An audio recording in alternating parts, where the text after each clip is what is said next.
नमस्कार सांग मैंने देखु मुझे जन्नी आलू नहीं से तार चोपा छड़े भल भाव काटी नवा काटी नहीं सारापर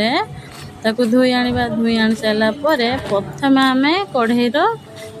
कनी बादाम को भल भाव भाजीदे भल भाजी दे सारा बाहर करदे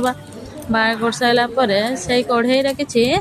अल्प तेल दे काटिक रखि जन्नी आलू को पकाई से लुण आउ हल्दी पकई भल भाव गोड़े दे सारा ढाकुरदे आगुरी भाजी कर बादामटा रखी हाथ में एमती कर सब चोपा गुड़ाक बाहर करदे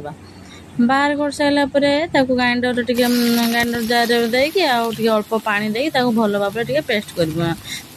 धिनी आनी सारापर एपट जन्नी सीझी जाइए बाहर करदे कर सारापर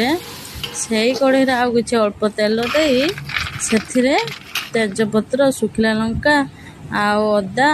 पकई भल टे कषिदे कषि सारापर टमाटो दबा मो आगर पर टमाटो गुड़ा सीझे नहीं टमाटो दबा से लुण हल्दी आ गरम मसला आ काश्मीर लवंग पकई भल भाव कषिदे कषि दे सारापर बाटिक रखि बादाम बटा को पकई भल भाव बसीदे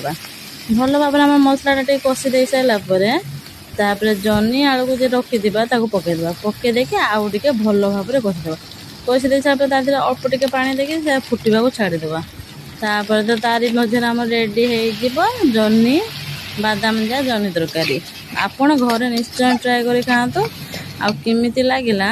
कहतु बहुत टेस्टी और सुंदर लगी था आपण आपको भात रुटी खाई पारे